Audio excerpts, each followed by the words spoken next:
In his encyclical, God is Love, Pope Benedict says that for the Church, charity is a part of her nature, an indispensable expression of her very being. And for the men who are Knights of Columbus, we offer an opportunity for deepening the practice of our faith so that charity becomes a part of our nature. We are mindful not only of our own 128-year history as Knights, but of the 2,000-year history of our Church. We believe that being a follower of Christ means living lives of charity and brotherly love, of helping those in need, of being our brother's keeper.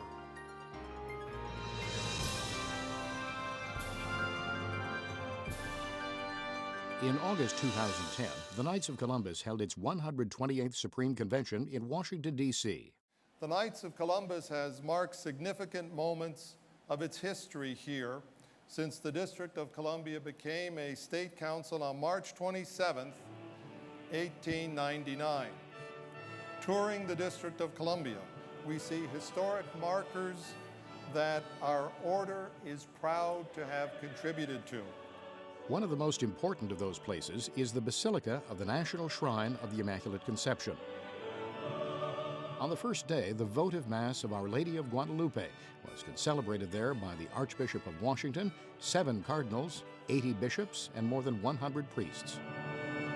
Today, in this age of the new evangelization, the Knights of Columbus rightfully turn to Our Lady of Guadalupe so that we may be inspired by her action, strengthened by her intercession, so that through our works of charity, service, compassion, kindness, outreach, love, we might not only carry out the gospel mandate to manifest Christ's kingdom, but be seen in all of these works as the instrument of God's love. At the opening business session, the Knights received a personal message of gratitude and greetings from Pope Benedict XVI. The Holy Father's greetings were conveyed in a letter from Tarcisio Cardinal Bertone, Vatican Secretary of State. His Holiness is personally grateful for the generous support which the Knights have given him in recent months, especially through their constant prayers and particularly in the novena conducted on the eve of the 5th anniversary of his election. The Knights heard greetings from heads of state and welcomed members of the hierarchy in proceedings that were broadcast live around the world on 3 Catholic TV networks. The Supreme Knights' annual State of the Order report focused on the many corporate and personal works of charity offered by Brother Knights around the world. For us, charity knows no national boundaries. When an earthquake, that devastating earthquake, struck Haiti, we responded just as we had last year when Typhoon Quetzana struck the Philippines and when the Hurricane Katrina devastated the American Gulf Coast in 2005 and when the attacks of 9/11 killed many thousands and left their families in financial peril. Today I am proud to report to you that your board of directors has voted to provide every child in Haiti who has lost an arm or a leg in the earthquake the prosthetic device they need.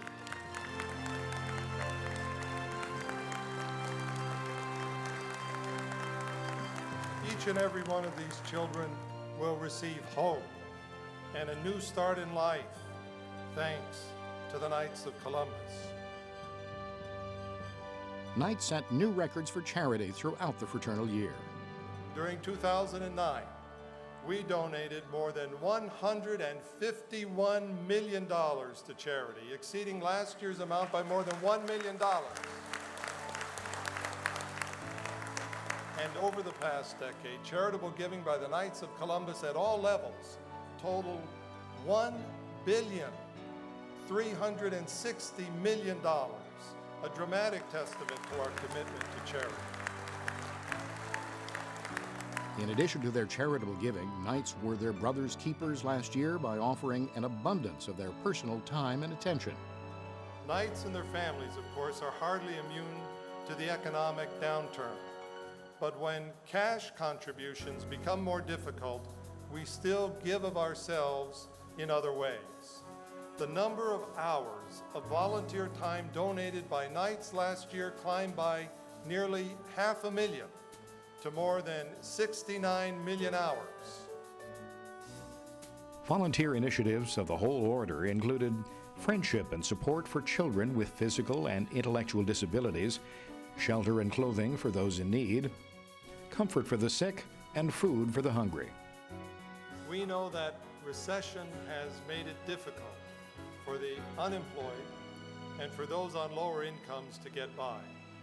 Last fall, we launched our Food for Families program. We collected food and provided financial support for food banks throughout the United States and Canada, and 1,993 local councils participated. The Supreme Council set up a $1 million fund to supplement the efforts of our local councils. Special note was also made of the local works undertaken by individual councils. Recently, a Knights of Columbus Roundtable was established at Kandahar Airfield in Afghanistan through the efforts of U.S. Air Force Master Sergeant Patrick Narango, with sponsorship from Council 12-191 in Berkeley Springs, West Virginia. They distribute much-needed medical and school supplies, and they organize activities for Afghan children. Working in this world as 11 is precisely the work of the Knights of Columbus. Our first principle, charity, combined with unity, with our church and with our neighbor, provides us with the means to fulfill the two great commandments, to love God and to love our neighbor as ourselves. This is what it means to be in service to one, in service to all. Membership in the Knights of Columbus continues to increase all over the world, with the goal of welcoming every eligible Catholic man. The good news in this regard is that as of June 30th, our membership has climbed to more than 1.8 million members. This represents a net gain of more than 23,000 over the past year, and it is the 39th consecutive year in which our membership has grown. We have added 286 new councils during the fraternal year, and we have now nearly 14,000 active councils around the world. Squire circles and college councils also grew in the past year, as did membership in the fourth degree. Our patriotic degree formally became a part of the order on George Washington's birthday in 1900. And I am pleased to report to you that as of June 30th, membership in the fourth degree has grown to nearly 318,000 members, an increase of more than 7,200 this year. The Supreme Knight noted that charity begins at home, especially when it comes to the financial futures of member families. This year we adopted a new theme for our life insurance program, Knights of Columbus Insurance, Your Shield for Life. The shield represents the protection we provide to you and your loved ones, and the strength of the program that stands behind it. This year we climbed to number 929 on the Fortune 1000 list of America's largest corporations, and AM Best ranks us 49th among U.S. life insurance companies. 2009 was the best year ever for insurance sales in the Knights of Columbus, growing by 13.3%, even as the industry as a whole was shrinking by nearly 5%. By December 31st, our insurance in force was over $74 billion, and as of today, we have more than $77 billion of insurance in force. Our insurance in force has nearly doubled in the past decade, and we set new records for life insurance sales in 9 out of the 12 months last year. The Order's investment strategies continue to follow the wisdom of Catholic business ethics and moral teaching. In the 18 years that Standard & Poor's has been rating the Knights of Columbus, there have been 3 recessions. And in the 35 years we've been rated by AM Best, there have been 5 recessions. And in every single one of those years, we've gotten the highest rating from both these